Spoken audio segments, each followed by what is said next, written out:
Good morning class. Today we are going to solve exercise B भी हम start करेंगे. तो चलिए बढ़ते हैं अपने वीडियो की तरफ. इस क्लास आज हम स्टार्ट करेंगे अभ्यास 6B. तो क्वेश्चन नंबर 1 सबसे पहले रीड करते हैं. किसी परिमेय संख्या का अंश उसके हर से 3 कम है. तो सबसे पहले हम इसमें एक परिमेय संख्या मानते हैं. परिमेय संख्या हमें पता है क्या होती है, जिसको हम P/Q के फॉर्म में लिख सकते हैं, यानी जिसमें एक अंश होता है और एक हर होता है. तो माना परिमेय संख्या इज इक्वल टू x/y. ठीक है, हमने मान लिया कि परिमेय संख्या है x/y. इसमें अंश क्या होगा, x ऊपर वाला, और हर क्या होगा, y नीचे वाला. अब इन्हीं ने क्वेश्चन में क्या कहा है, किसी परिमेय संख्या का अंश उसके हर से 3 कम है. क्या बोला है, अंश उसके हर से 3 कम है, यानी कि -3. कम का मतलब माइनस और 3 नंबर दिया हुआ है. अगर ज्यादा बोलते तो आप प्लस लगाते.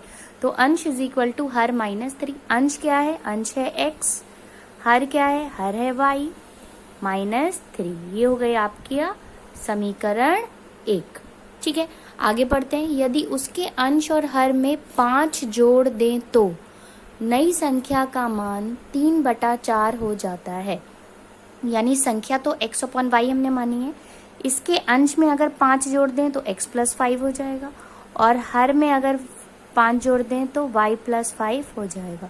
और इन्हीं ने कहा यदि संख्या के अंश व हर में 5 जोड़ दें तो नई संख्या का मान 3/4 हो जाएगा. ठीक है, यानी नई संख्या इज इक्वल टू 3/4. अब हम क्या करेंगे, हम इसको क्रॉस मल्टीप्लाई करेंगे. क्रॉस मल्टीप्लिकेशन को क्या बोलते हैं, वज्र गुणन. ठीक है, वज्र गुणन. तो ये 4 से मल्टीप्लाई होगा और ये 3 से मल्टीप्लाई होगा. मल्टीप्लाई करते हैं तो क्या आ जाएगा, 4x + 5 ब्रैकेट हम लगा लेंगे इज इक्वल टू 3y + 5. अब हम ब्रैकेट ओपन करेंगे, ये हो जाएगा 4x + 20 और ये हो जाएगा 3y + 15. ठीक है, अब x की वैल्यू कितनी है, y - 3. तो हम यहाँ पे x की जगह क्या लिखेंगे, y - 3.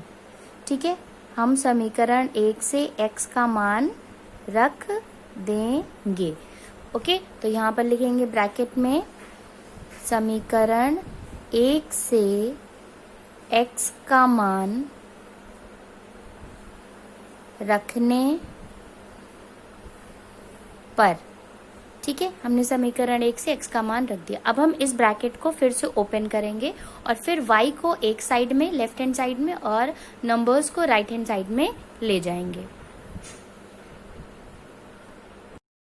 तो अब हम सॉल्व करेंगे. इसको ब्रैकेट को अगेन ओपन करेंगे. 4y - 12 + 20 is equal to 3y + 15. अब हम क्या करेंगे, y को एक साइड में और सारे नंबर्स को एक साइड में. तो ये हो जाएगा 4y - 3y is equal to 15. ये 3y यहाँ से इधर आया तो माइनस बन गया. ये -12 इधर से इधर आएगा तो +12, और ये 20 इधर से इधर आएगा तो -20. 4y में से 3y चले जाएंगे, बचेगा 1y इज इक्वल टू 15 और 12 ऐड होंगे, प्लस प्लस प्लस होता है तो हो जाएगा 27 - 20. प्लस माइनस माइनस होता है, 27 में से 20 जाएगा, बचेगा 7. 1y का मतलब y ही हुआ. ठीक है, बिकॉज 1 किसी भी चीज को मल्टीप्लाई करता है तो वही नंबर आ जाता है. तो y इज इक्वल टू 7 हमारा क्या आ जाएगा, आंसर. ओके, तो क्वेश्चन क्या था हमारा, संख्या ज्ञात करनी थी. ये आंसर नहीं होगा हमारा, sorry. y is equal to 7 आ गया. अब हम समीकरण 1 में रखेंगे. समीकरण 1 में y का मान रखने पर.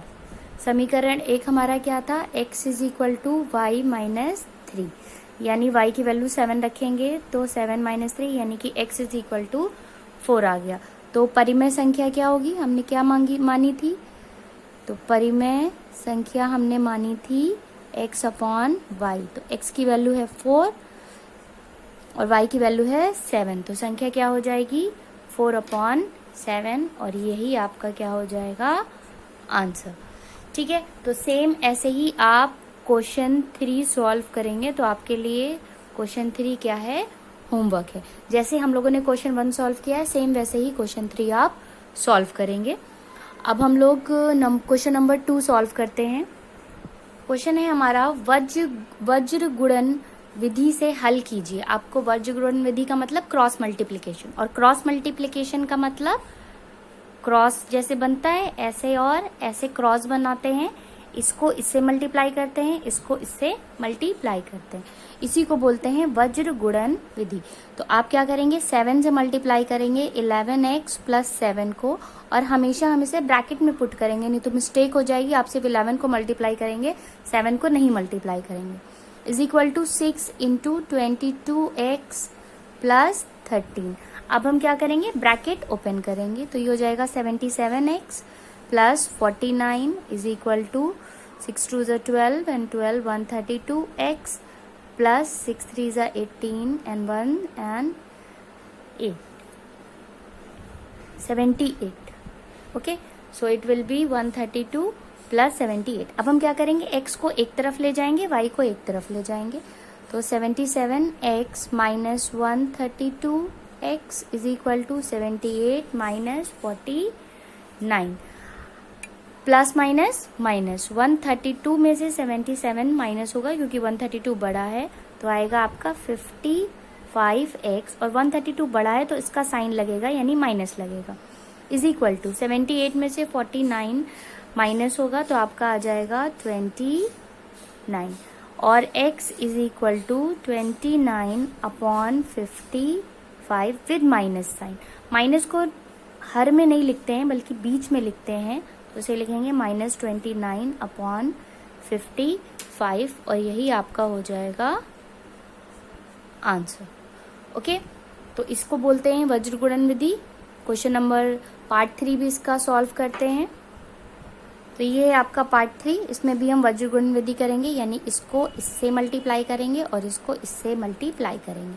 तो ये हो जाएगा 3 into 2x plus 6 is equal to 4 into 9 plus 8x। Multiply करेंगे 3 2 ज़ा 6x plus 18 is equal to 36 plus 32x।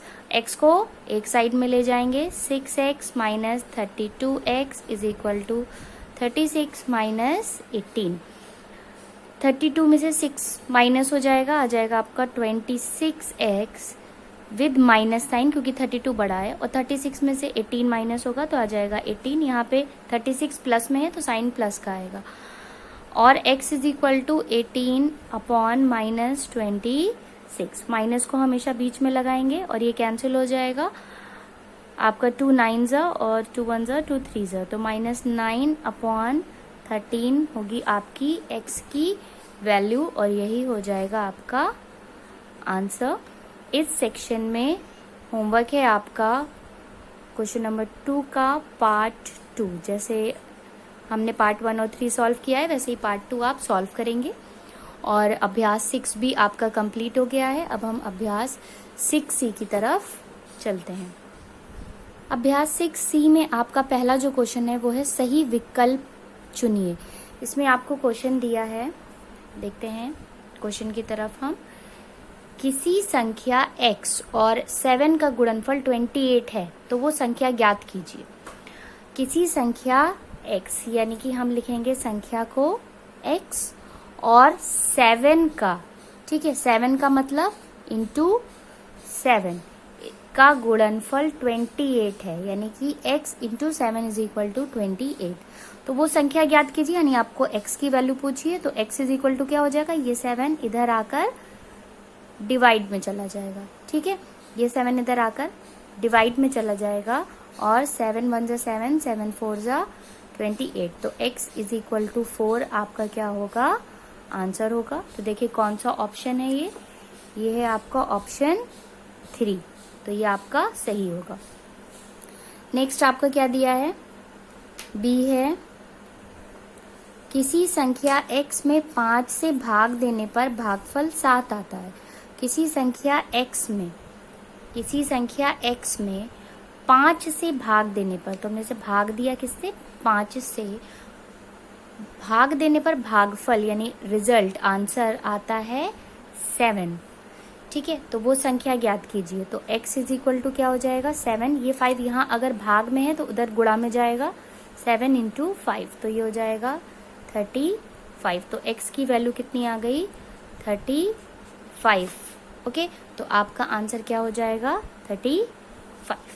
Okay, अब हम देखते हैं इसका पार्ट सी। तो पार्ट सी में क्या है, पार्ट सी में है एक विषम संख्या 2x + 1 है, तो दूसरी क्रमागत विषम संख्या क्या होगी, दूसरी क्रमागत विषम संख्या अगर एक 2x + 1 है तो इसके बाद में 2x + 2 आएगी, लेकिन वो क्या होगी, सम होगी। ठीक है, तो इसके बाद में विषम कौन सी होगी, 2x + 3, ये होगी विषम संख्या। तो इसके बाद विषम संख्या 2x + 3 आएगी, तो उसका आंसर क्या होगा 2x + 3। ठीक है, अब हम देखते हैं क्वेश्चन नंबर 2। इसमें क्या करना है, आपको समीकरण बनाने हैं। क्वेश्चन नंबर 2 देखते हैं क्या दिया है। कुछ गणितीय कथनों को रेखीय समीकरण के रूप में अभिव्यक्त किया गया है। सही समीकरणों को छाटिए। आपको बताना है कि कौन सा सही है कौन सा गलत है। तो हम ए वाला देखते हैं क्या दिया है इन्होंने। किसी धनात्मक संख्या के 2/3 और 1/3 में अंतर 7 है। किसी धनात्मक संख्या के 2/3 यानी 2/3 संख्या अगर x है तो, और 1/3 यानी कि 1/3 x का अंतर 7 है, यानी इक्वेशन ये बनेगी। लेकिन आपको इक्वेशन ये दी है, तो यानी कि जो आपको इक्वेशन दी है वो क्या है, वो गलत है। तो आप क्या लिखेंगे, दिया हुआ समीकरण गलत है। ठीक है, और सही समीकरण आपका क्या होगा, ये वाला होगा। नेक्स्ट है आपका, किन्हीं दो क्रमागत संख्याओं का योगफल 27 है। तो ये इक्वेशन आपको बतानी है क्या सही है, बिल्कुल सही इक्वेशन है। एक अगर संख्या x होगी तो उसके बाद आने वाली संख्या x + 1 होगी और उनका योगफल 27 है। तो आप कहेंगे बी में, पार्ट बी में सही है। ठीक है, अब हम पार्ट सी को देखते हैं। किसी संख्या के दूने में 8 जोड़ने पर, दूने में यानी 2y में 8 जोड़ दिया, योगफल 50 आता है। ये भी बिल्कुल सही है। नेक्स्ट है पार्ट डी। किसी संख्या के 2/3 में 17 जोड़ने पर, 2/3 में 17 जोड़ने पर योगफल 19 आता है। ये भी बिल्कुल सही दिया है, तो ये भी आपका सही है। ठीक है, नेक्स्ट देखते हैं क्वेश्चन नंबर 3। इसमें क्या दिया है, एक संख्या क्या 1/2 उसी संख्या के 1/4 से 15 अधिक है, संख्या ज्ञात कीजिए। तो इसके लिए पहले हमें समीकरण बनाना होगा। तो क्वेश्चन नंबर 3 में हमने मान लिया कि वो संख्या x है। अब प्रश्न अनुसार क्या है, संख्या का 1/2 यानी कि 1/2 इंटू x उसी संख्या के 1/4 से, उसी संख्या के 1/4 से 15 अधिक है, +15, अधिक का मतलब प्लस। तो ये इक्वेशन आपकी बन गई कि 1/2x = 1/4x + 15। अब हम क्या करेंगे, x को एक तरफ ले आएंगे, x/2 - x/4 = 15। अब हम क्या करते हैं, जब अपॉन में कोई नंबर होते हैं तो हम 2 और 4 का क्या लेंगे, एलसीएम। 2 और 4 का क्या लेंगे, एलसीएम। और जब हम एलसीएम लेंगे तो एलसीएम कितना आएगा, 4 आएगा। तो हम दोनों तरफ 4 से मल्टीप्लाई कर देंगे, गुणा कर देंगे। तो यहाँ पर ये कैंसिल हो जाएगा, ये आ जाएगा 2x, ये भी कैंसिल हो जाएगा, -x = ये आ जाएगा 60 और x = 60। तो संख्या आपकी क्या आ गई, संख्या आपकी आ गई 60। ठीक है, ये आपका आंसर हो गया। आप क्वेश्चन नंबर 4 देखते हैं। क्वेश्चन नंबर 4 में क्या कहा गया है, एक संख्या 7 से 4 बड़ी है, वो संख्या ज्ञात कीजिए। तो सबसे पहले आप मान लीजिए कि वो संख्या क्या है, x है। माना संख्या बराबर x है। तो क्या कहा है, एक संख्या 7 से 4 बड़ी है, एक संख्या 7 से 4 बड़ी है, यानी कि 7 + 4। ठीक है, तो डायरेक्ट आंसर आ गया, 7 + 4 इज 11। तो संख्या क्या है, 11 है। ठीक है, तो आपका आंसर क्या हो गया, 11। ओके एवरीवन, अब क्वेश्चन नंबर 5 देखते हैं। तो क्वेश्चन नंबर 5 है, एक कक्षा में 45 विद्यार्थी हैं। तो कक्षा में कुल विद्यार्थी कितने हैं, 45 हैं। यदि छात्रों की संख्या छात्राओं की संख्या के 2/3 हो तो छात्राओं की संख्या ज्ञात कीजिए। आपसे पूछा है छात्राओं की संख्या, हमने मान लिया कि छात्राओं की संख्या x है। तो कुल विद्यार्थी 45 हैं, जिसमें से x छात्राएं हैं यानी लड़कियां हैं। तो लड़के कितने होंगे, छात्र कितने होंगे, 45 - x। ठीक है, जैसे अगर हम कहें कि अगर आपकी क्लास में मान ली 50 बच्चे पढ़ रहे हैं, जिसमें 30 लड़कियां हैं, तो लड़के कितने होंगे, आप कहेंगे 50 - 3 यानी 20 लड़के होंगे। उसी तरीके से अगर 45 विद्यार्थी हैं, जिसमें से x छात्राओं की संख्या है, तो छात्रों की संख्या क्या हो जाएगी, 45 - x। अब प्रश्न अनुसार क्या है, छात्रों की संख्या छात्राओं की संख्या के 2/3 है। तो छात्रों की संख्या है 45 - x, तो उसके नीचे लिखेंगे 45 - x is equal to 2/3 into, और छात्राओं की संख्या क्या है, x है। तो सबकी वैल्यू पुट कर दी। अब हम सॉल्व करेंगे। कैसे सॉल्व करेंगे, यहाँ पर ये है, इसका मतलब है 2x/3 और ये है 45 - x। तो हम क्या करेंगे, इसके नीचे कुछ नहीं है यानी कि 1 है, हम वज्र गुणन विधि से हल करेंगे। तो ये हो जाएगा 3 × 45 - x is equal to 1 × 2x, 2x ही होगा। अब ओपन करेंगे, 3 5 = 15, 3 4 = 12 and 135 - 3x is equal to 2x। Okay, और 135 is equal to 2x plus 3x। ये 3x इधर से इधर जाएगा तो प्लस बन जाएगा, या 135 इज इक्वल टू 5x और x इज इक्वल टू 135/5। तो 5 2 = 10 एंड 5 7 = 35। तो छात्राओं की संख्या कितनी हुई, 27 हुई, और यही आपका आंसर हो गया। तो लास्ट में लिख दीजिएगा कि छात्राओं की संख्या बराबर 27 है। अब आपके लिए होमवर्क है इस सेक्शन में क्वेश्चन नंबर 6। ठीक है, ये आपके लिए होमवर्क है। नेक्स्ट जितने भी क्वेश्चंस हैं वो हम अगले क्लास में सॉल्व करेंगे। आज के लिए इतना ही। Bye everyone.